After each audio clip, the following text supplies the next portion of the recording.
आज बहुत दिन के बाद जो है हमें पता नहीं था, तो ये वीडियो बना रहा हूँ, उसको भेज रहा हूँ व्हाट्सएप पे, इसको करना अपना।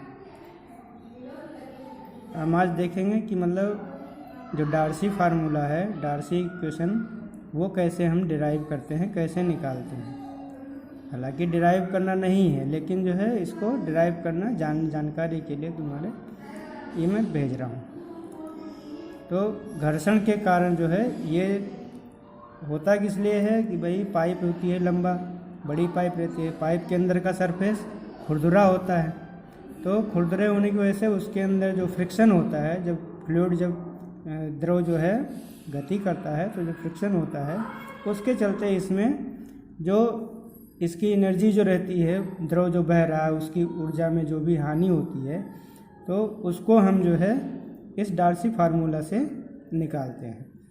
तो इसके डेरिवेशन के लिए एक जो है यूनिफॉर्म जो है पाइप है, जिसका मतलब यहाँ पे सभी में एरिया जो है वो सेम है, उसका डायमीटर d है, और इसमें जब डिराइव करते हैं तो 2 सेक्शन हम ले लेते हैं। 2 सेक्शन लिया जो है 1 सेक्शन और 2 सेक्शन, दोनों पे जो है पीजोमीटर लगाया। तो चूँकि ये जब फ्लो हो रहा है, फ्लो की दिशा किधर से है, इधर से है, तो इधर से जब ये फ्लो जाएगा तो इसका मतलब क्या है कि अगर सेक्शन लिया है तो इस सेक्शन पे प्रेशर जो होगा वो ज़्यादा रहेगा, इस सेक्शन पे प्रेशर कम रहेगा, तभी ज़्यादा प्रेशर की तरफ से कम प्रेशर की तरफ ये फ्लूइड फ्लो करता है। तो इसके डेरिवेशन के लिए जो है हम यहाँ से देखें, जब यहाँ प्रेशर कम रहेगा तो प्रेशर हेड बनेगा वो जो है कम रहेगा, और यहाँ पे जो है प्रेशर हेड जो है वो ज़्यादा रहेगा। इसी दोनों का जो डिफरेंस होता है यही जो है HF, यानी कि जो हमारा घर्षण के कारण जो शीर्ष हानि है उसे हम HF से डिनोट करते हैं यहाँ पे। तो इसी HF के लिए हम जो है डिराइव करेंगे, निकालेंगे इसमें।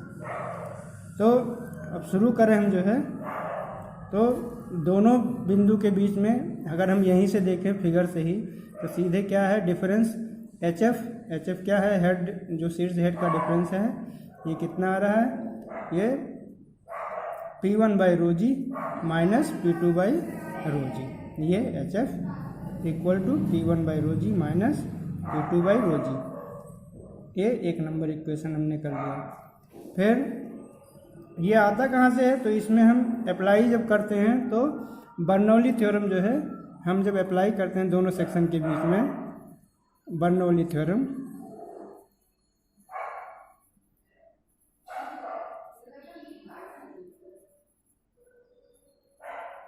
जो हमने पिछले क्लास में, जो हमने जब हमारा रेगुलर क्लास चल रहा था तब पढ़ा था हमने, तो उसी में ही निकालते हैं ये। तो ये आ जाता है हमारा HF equal to P1/ρg minus P2/ρg। अब हम फ्रूट के फिर अगला स्टेप क्या है, ये पहला स्टेप।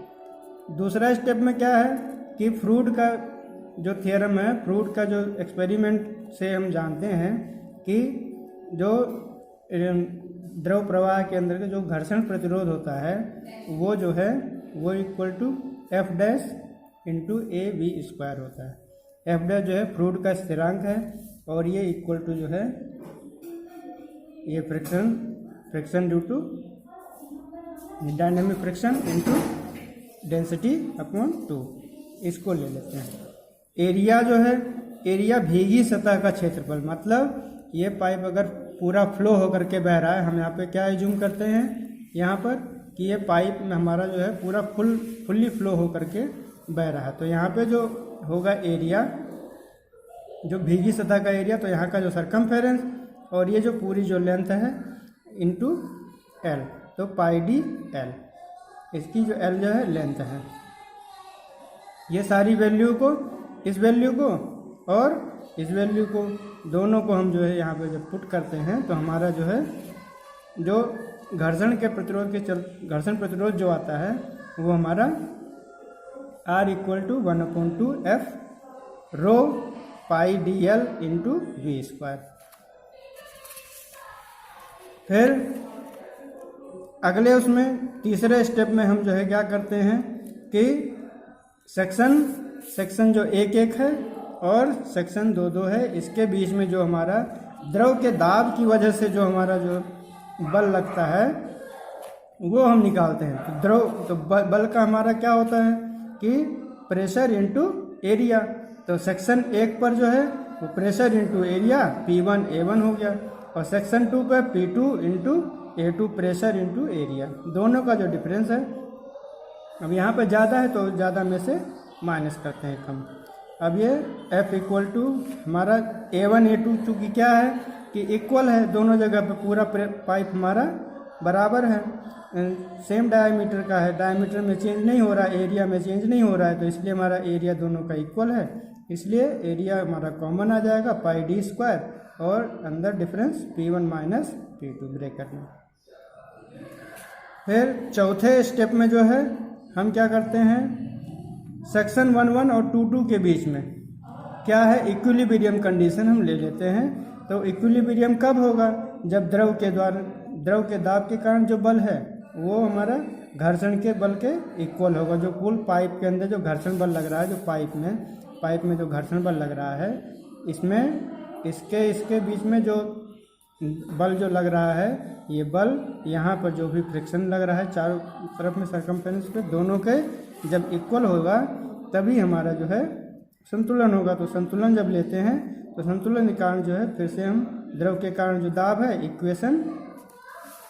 इक्वेशन नंबर हमारा जो 2 है, और इक्वेशन नंबर 2 और 3 को हम वैल्यू को यहाँ पे पुट कर देते हैं। तो फिर यहाँ से फिर ये कट जाता है, कैंसिल हो गया, पाई से पाई कैंसिल हो गया, यहाँ पर पाई से पाई कैंसिल हो गया, एक डायमीटर यहाँ पर स्क्वायर है, एक डायमीटर कैंसिल हो गया।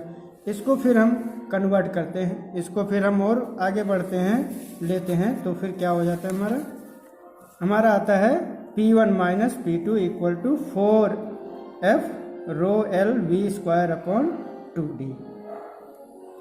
इस पूरे इक्वेशन में हम जो है रो जी से भाग कर देते हैं। रो जी से भाग देने पर, जब भाग दिया तो क्या हो जाएगा, तब हमारा P1 बाई रो जी, इसको भाग किया तो P1 बाई रो जी, यहाँ पर P2 बाई रो जी, और फिर यहाँ पर भी 4F rho L V square upon 2 रो जी। अब यहाँ पे रो से और रो ये ऊपर में डिनोमिनेटर और अंश और भाग हर में, दोनों में रो कैंसिल हो गया। कैंसिल होने के बाद हमारा जो है कैंसिल होने के बाद, और इधर में जो इस तरफ का जो इक्वेशन है, ये जो हमारा है ये P1 by row G minus P2 by row G, ये हमारा कितना आया था, एक इक्वेशन नंबर 1 से हमारा HF, इसी को हमने निकाला था, ये HF हमने निकाला था, इक्वेशन नंबर 1 से HF निकाला था।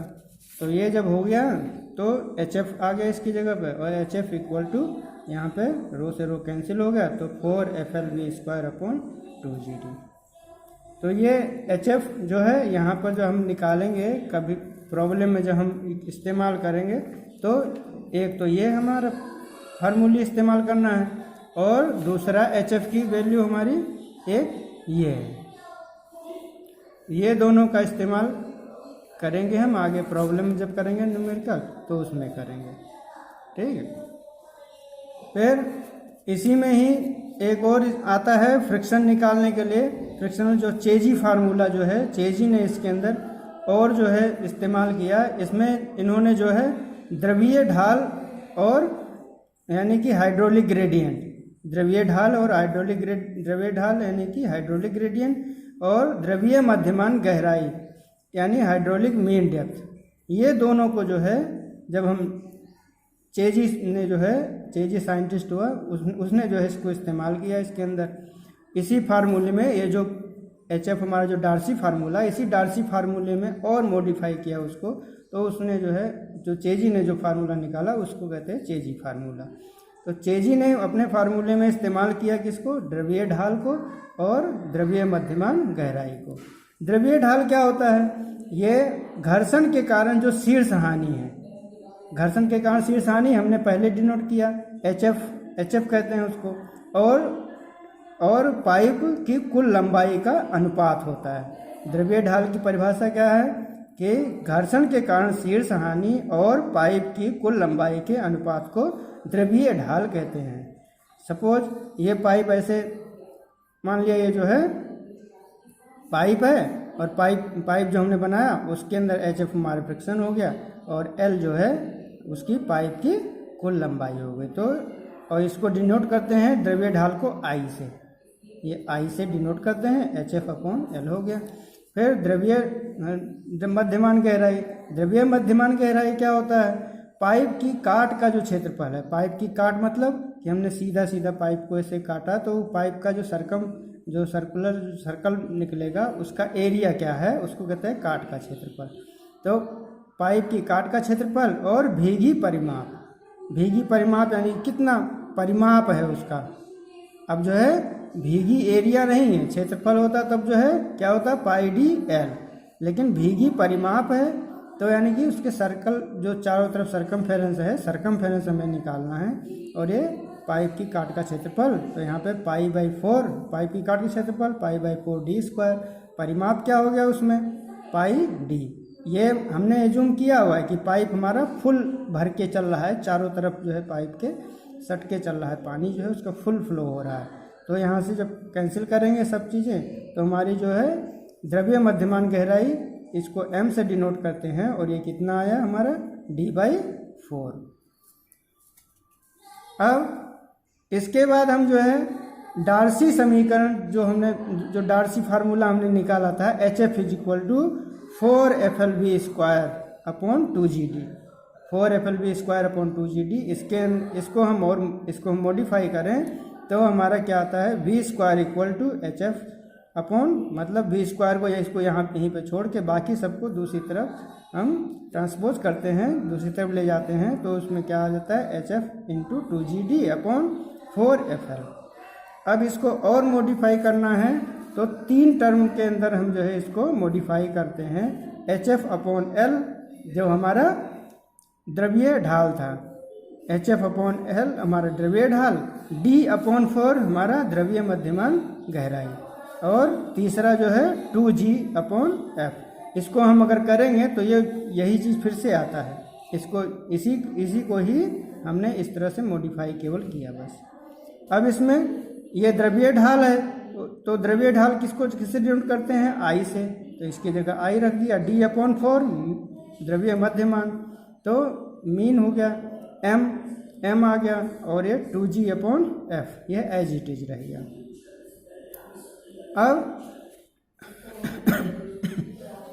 अब इसमें V² है तो V² = फिर क्या हो जाएगा √ यहाँ √2G/F और ये √I × m। ये जो √2G/F है, √2G/F, इसको हम डिनोट करते हैं किससे? C से, और ये C को हम क्या कहते हैं? चेजी कांस्टेंट। इसी को हम कहते हैं चेजी कांस्टेंट।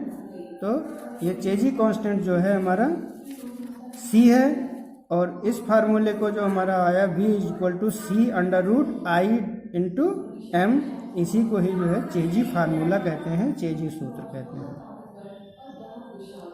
अब हम देखते हैं कि दोनों में जो है जो हमारा F है, चाहे वो डार्सी फार्मूला हो या चाहे चेजी फार्मूला, दोनों के लिए जो है जो हम F की वैल्यू हम लेते हैं, जो हमारा फार्मूला हम निकालते हैं F के लिए, वो नया पाइप अगर है, नए पाइप के लिए F =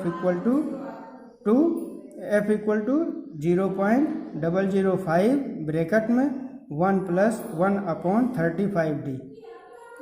और दूसरा जो है पुराना अगर पाइप हो गया तो पुराने पाइप में ये अंदर का ये कांस्टेंट, ये देखिए ब्रैकेट के अंदर का ये सेम है, केवल यहाँ मल्टीप्लाई वाला ये 0.01 ये लेते हैं पुराने पाइप के लिए। ये केवल फार्मूला है और इसकी वैल्यू हम लेते हैं इसके अंदर जब भी हमें निकालना हो F की वैल्यू। F यानी कि क्या है? Dynamic friction. तो इस तरह से हम जो है डार्सी फार्मूले और जो चेजी फार्मूला है, दोनों फार्मूलों को हमने देखा और अगले वाले उसमें देखेंगे फिर इससे संबंधित जो भी न्यूमेरिकल आएंगे वो न्यूमेरिकल हम जो है इसके अंदर देखेंगे। ठीक है।